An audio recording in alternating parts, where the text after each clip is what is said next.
Ya estamos listos.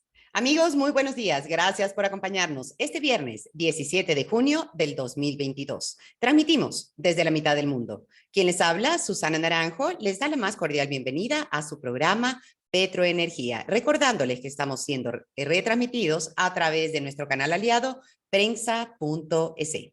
El día de hoy tenemos una invitada muy especial, un tema importante y relevante tanto para la empresa como para el país y para todos los ecuatorianos, y también, ¿por qué no decirlo?, a nivel internacional.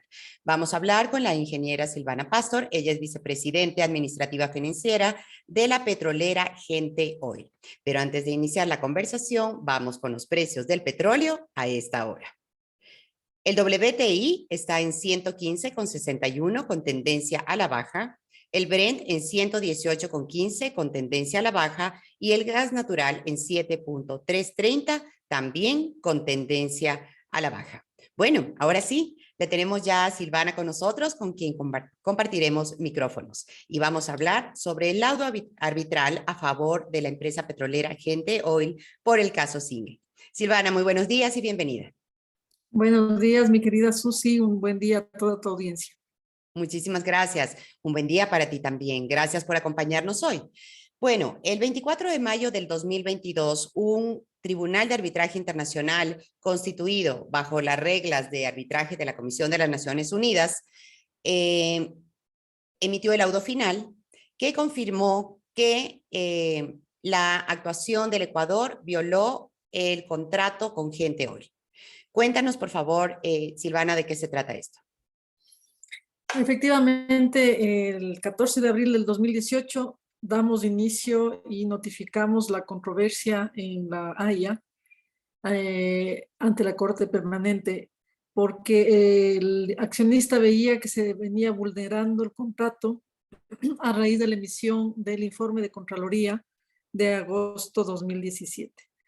En un inicio, el accionista lo que veía es que con los descargos que se presenten se evidenciaría que no existía ninguna irregularidad y que el contrato debía mantenerse y de alguna manera demostrar los altos beneficios que ha tenido este contrato para el Estado, para la industria, para la ciudadanía. Sin embargo, lastimosamente por coyunturas políticas terminó derivando en procesos tanto penal como civil culposo, con una glosa de 5.3 millones, y en administrativos para varios funcionarios de la industria petrolera. Entonces, esto fue planteado en la Haya, adicionalmente a otros temas que la industria puede conocer perfectamente, que es el tema de arbitrariamente haber cambiado el concepto de costo de tarifa de transporte, de costo de transporte, perdón, por tarifa de transporte, lo cual afectaba el equilibrio económico de los contratos para el cálculo del ingreso disponible en el pago de los contratos. Esto no solamente para el caso de Singue. Y otros incumplimientos en cuanto a la recepción de crudo que tuvo en su momento este contrato. Finalmente, después de un proceso de 4 años, el Tribunal Arbitral nos termina dando la razón en todos los puntos. No acepta el pedido de que se termine el contrato, porque en ese caso la indemnización era sobre los $100 millones, pero sí decide que siendo legal el contrato, siendo un contrato beneficioso para el Estado, mirando que el informe de Contraloría no tiene sustento técnico y que además ha sido declarado nulo en las instancias nacionales locales, no habría razón para imponer esta glosa y la supuesta renegociación de tarifa que se pretendía. Con esto, lo que hace el tribunal es reconocer los otros incumplimientos, pero la parte, digamos, un poco grave es el tema que reconoce que hay un comportamiento doloso por parte del Estado ecuatoriano en el tema penal, porque por un lado hablan de que es beneficioso el contrato en instancias internacionales y que no hay nada irregular y que el informe de Contraloría no debe aplicarse, pero por otro lado se acusa particularmente acá en instancias locales, aduciendo que habría un supuesto perjuicio de $28 millones, sin tomar en cuenta lo que le dice su propia cartera de Estado, de que el contrato es beneficioso y que no aplica esa pericia que se presentó en juicio. Esto fue ampliamente discutido. Creo que los resultados del laudo hablan por sí solos y ese es el resultado que tenemos hoy, lamentablemente. Claro, y este laudo arbitral, este grupo de árbitros, pues le impone al Ecuador a pagar una indemnización. O sea, no solo es que dice lo que hizo el Estado ecuatoriano estuvo mal, sino que además tiene que resarcir a la empresa. ¿En cuánto es y de qué se trata? Sí, los montos son cerca de 12 millones, es decir, estamos hablando de los temas operativos, cerca de 6 millones, el tema del incumplimiento en la parte de la tarifa, ¿no es cierto?, cerca de 3 millones 600. Hay un tema de el daño moral, que habla de $400,000.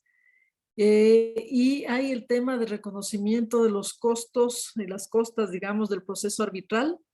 En 60% debe pagar el Estado a la compañía y adicionalmente todos los intereses que acarrean desde el 1 de septiembre del año pasado, que es cuando se presentó la última evaluación económica a la fecha. Entonces, estamos hablando de cerca de 12 millones de dólares. Es una pena, lastimosamente, que se tenga que acudir a instancias internacionales para buscar seguridad jurídica en los contratos. Es decir, ese es el llamado de atención que debemos todos como industria, sobre todo, darnos cuenta. Es decir, no puede ser que los contratos estén a merced de denuncias infundadas, que pasen filtros que no deberían pasar, que son las instancias judiciales que están llamadas a ser garantistas en miras de la integridad de la ciudadanía y de la imagen del país y de la seguridad jurídica.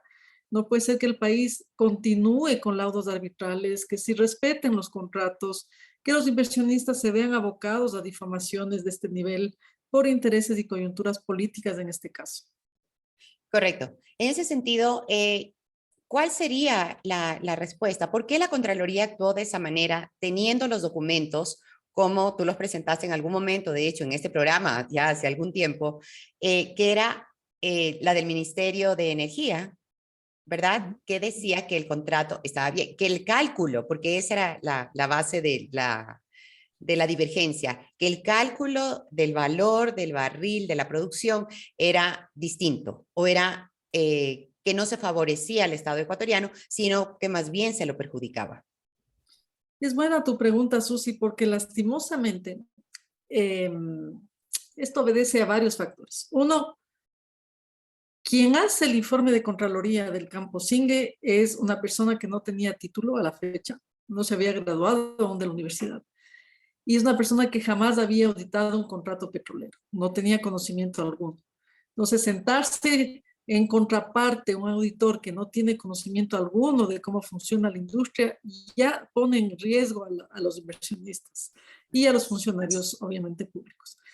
Pero el otro problema es que al tener ese desconocimiento, acogen portales de investigación, ¿no es cierto?, que tienen intereses personales, políticos, acogen y hacen eco de ese tipo de portales y terminan creando informes en base a esas denuncias, no en base a la técnica, sino en base a esas denuncias.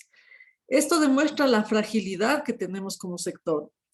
Pero por otro lado, cuando ya entramos a la parte técnica, todo el que conoce del sector petrolero y contratación petrolera y cómo funcionan los contratos van a entender el grave error que cometen cuando deciden en el modelo económico que sirvió para negociar las tarifas de tanto de la parte estatal, deciden simplemente cambiar una variable diciendo que se debía haber extraído el 100% de las reservas del campo Singue, y al cambiar esa variable le fuerzan a que se baje $1 la tarifa, cuando en industria petrolera sabemos que es imposible extraer el 100% de reservas, peor en un tiempo definido, ¿no es cierto? Es como que, ok, en estos 20 años vas a extraer el 100% de reservas, como que fuera una piscina de petróleo que se absorbe. Entonces, esas premisas antitécnicas que se explicó en el proceso judicial, hubieron técnicos petroleros que explicaron muy bien el tema, tampoco las miraron. El extraer 100% de reservas no existe en ninguna parte del mundo.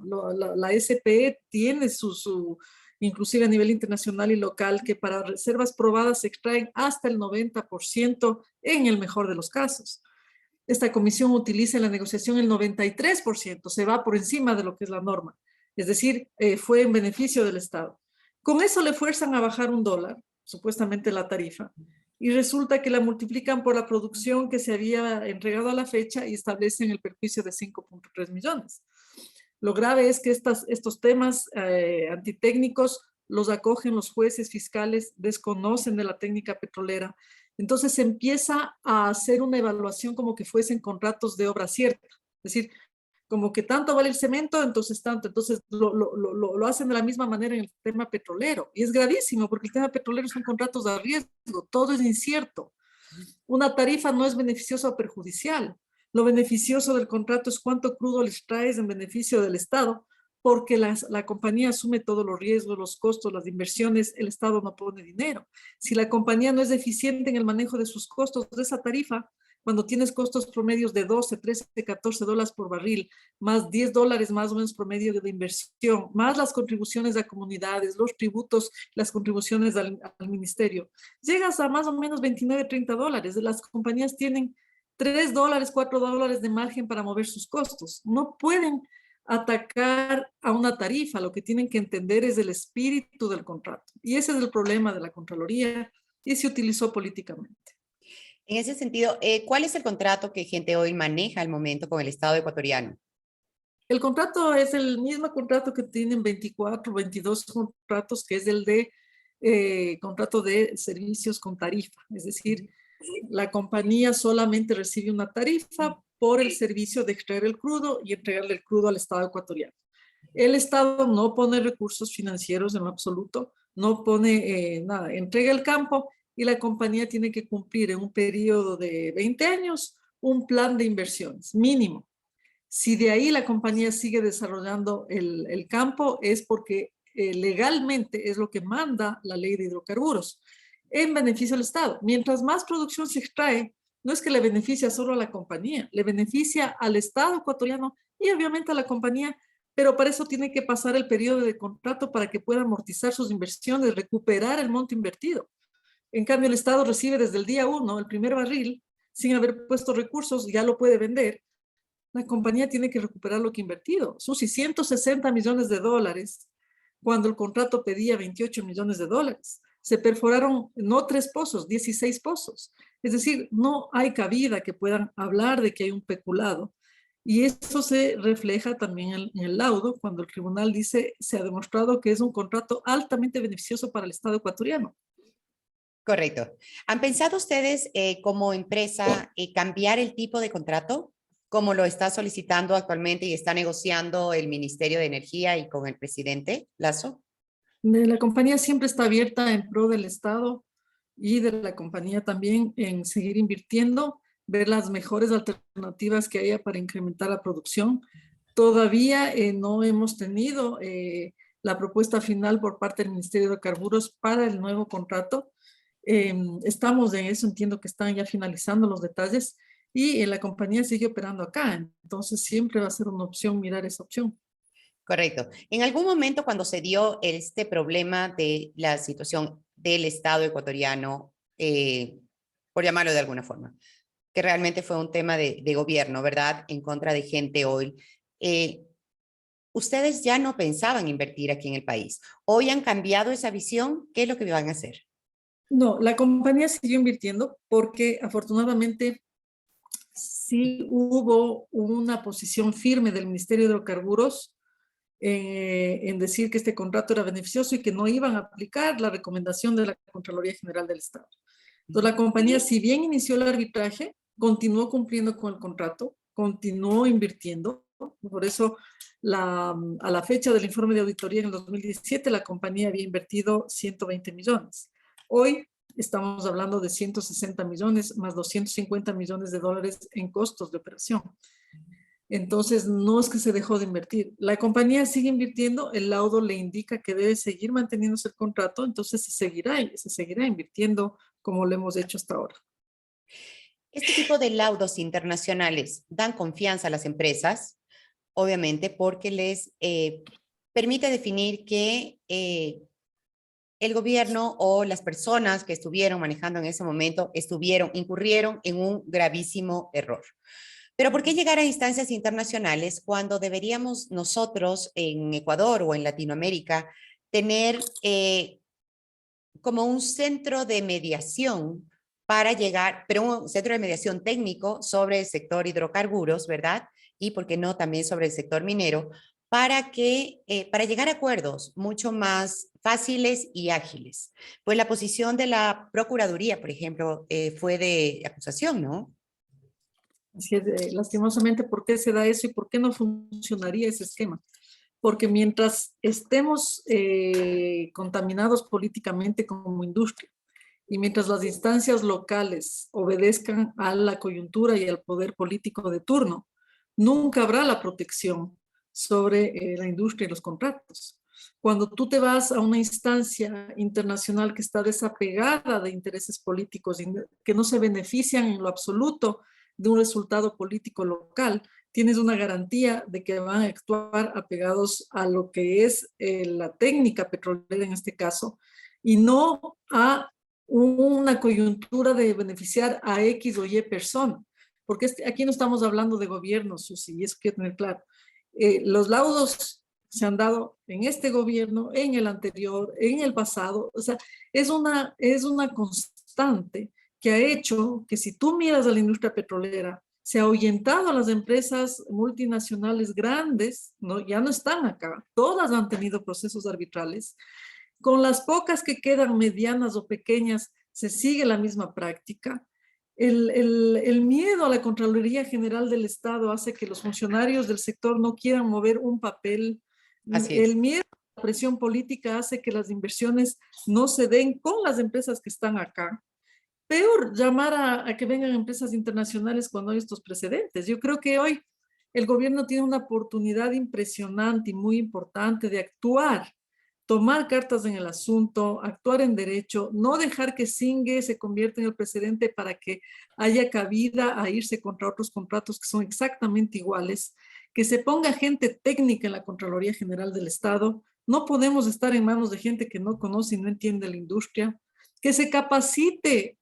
Es un pedido que yo hago no solamente a la industria, a la SPE, que se capacite a los periodistas que dan cobertura a temas petroleros para que conozcan la industria, cómo funciona y no acojan denuncias infundadas. Es decir, hay que hacer un trabajo muy importante para que todo esto que tú mencionas se dé y el inversionista sienta que los recursos que viene a poner al país están garantizados, porque un inversionista de ese nivel de envergadura no viene a robarle al país 5 millones, 28 millones. Tienen miles de millones invertidos en otros países y lo que hacemos acá es acusarles de ladrones. Es impresionante lo que hacemos con los inversionistas. La empresa Gente Oil está tranquila, está contenta, siente que se ha hecho justicia con este laudo arbitral. A ver, la empresa como empresa, los empleados, los funcionarios sienten después de 5 años que por fin hay una justicia en cuanto a que se demuestra que ha sido totalmente arbitraria la acusación y totalmente falsa. El inversionista de alguna manera siente resarcida su imagen porque a nivel internacional le preguntaban, mira, ¿qué es lo que pasa? Y es un inversionista que ha construido megaproyectos, aeropuertos, puertos, una isla. Es decir, sentía mancillado su nombre y esto de alguna manera ya en los titulares internacionales le da la razón. Pero ¿quién devuelve estos 5 años de estigmatización, de daño, el tiempo que se dejó de operar tranquilamente por tanta ataque mediático, tener que defenderse en las instancias de Contraloría? Se desvía la atención de la operación realmente en tratar de defenderse. Entonces son temas que terminan dañando no solamente al inversionista, al país. Y ahora lo más mancillado es la confianza de él y mirarle al Ecuador como un punto importante de inversión en su estructura de empresas. Entonces, ellos veían al Ecuador como el ingreso a Latinoamérica, tenían muchas expectativas. Hoy tenemos un inversionista que va a cumplir un contrato, pero el apetito realmente de invertir acá se ve mancillado. ¿Eso quiere decir que no van a volver a invertir en el Ecuador? ¿O están Van, mirando ya hacia a otros países de Latinoamérica? bueno, ellos ya han mirado, o sea, en este proceso ellos ya han mirado México, han mirado Colombia, han mirado otros países, están en Medio Oriente expandiéndose en otros proyectos, pero ellos siguen abiertos a inversiones no solamente en el Ecuador, alrededor del Ecuador, pero acá en el Ecuador va a depender mucho de cuál es la reacción de las autoridades ante este atropello que ha sufrido la empresa y cómo recuperar la confianza y atraerle de nuevo a este inversionista, que puede ser un socio estratégico extremadamente importante para el Ecuador. Ellos no han financiado a través de bancos la operación en el Ecuador. Ellos tienen los recursos a través de la empresa que manejan de CDC Qatar, allá de la cual forma parte Gente Oil. Gente Oil forma parte del conglomerado CDC Qatar y CDC Internacional. Entonces, eso habla muy bien, no han necesitado financiamiento bancario, es capital de trabajo de ellos. Entonces, yo creo que tienen una oportunidad de recuperar a un inversionista que les apoye en el incremento de la producción, mirar otros proyectos. Ellos recuerdan que plantearon megaproyectos acá en el país de lo que es recuperar el centro histórico, hacer un centro histórico a nivel de Europa, una ciudad autosustentable en el antiguo aeropuerto de Quito, que incluía no solamente el tema habitacional, universidades, hospital, museos, etcétera, una serie de cosas. Eran más de 5.000 millones en ese tipo de proyectos. A raíz de eso se impulsaron la ley de asociación público-privada, es decir, en la administración inclusive del exalcalde Rodas se reunió con este inversionista, lo conoce, saben perfectamente quién es. Entonces creo que tienen una oportunidad, dejando de lado de la persecución política por haber sido un trato que se adjudicó en un gobierno opuesto al actual. Creo que es hora de dejar eso y mirar la técnica, mirar quién es este inversionista, qué se ha hecho y recuperar la inversión. Silvana, la empresa Gente Oil aquí en el Ecuador, ¿a cuántas personas da empleo? Tanto directos como indirectos. Bueno, directos son 70 empleados, somos 70 empleados. Indirectos, trabajamos con toda la industria petrolera, es decir, trabajamos inclusive en el sector amazónico, contratamos todas las empresas locales. Son más de 28 empleados ahorita que tenemos del área de la comunidad. Todos los contratistas que trabajan con Gente en las operaciones contratan gente de la comunidad y trabajamos con todas las empresas grandes, medianas, pequeñas, es decir, el monto de 250 millones de dólares que te hablo de costos de operación ha implicado la contratación local de transporte, de empresas de químicos, de empresas de mantenimiento, de empresas de facilidades, todo lo que tiene que ver de empresas de servicios, las grandes, Slumber, Halliburton, Baker, todas las empresas han trabajado, todas las empresas de taladro han trabajado con nosotros. Es decir, es una cadena económica muy importante. Esto es para relevar la importancia que tiene el tener una empresa petrolera activa y vigente y la cantidad de empleos que dan. Y lo que tú has señalado y has subrayado, que la mayoría es gente de la Amazonía, como tiene que ser, ¿no?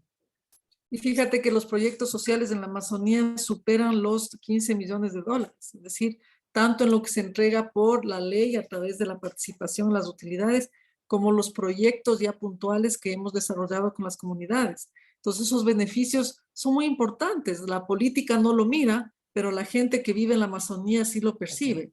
Entonces, dañar a las empresas por dañar no hace sentido.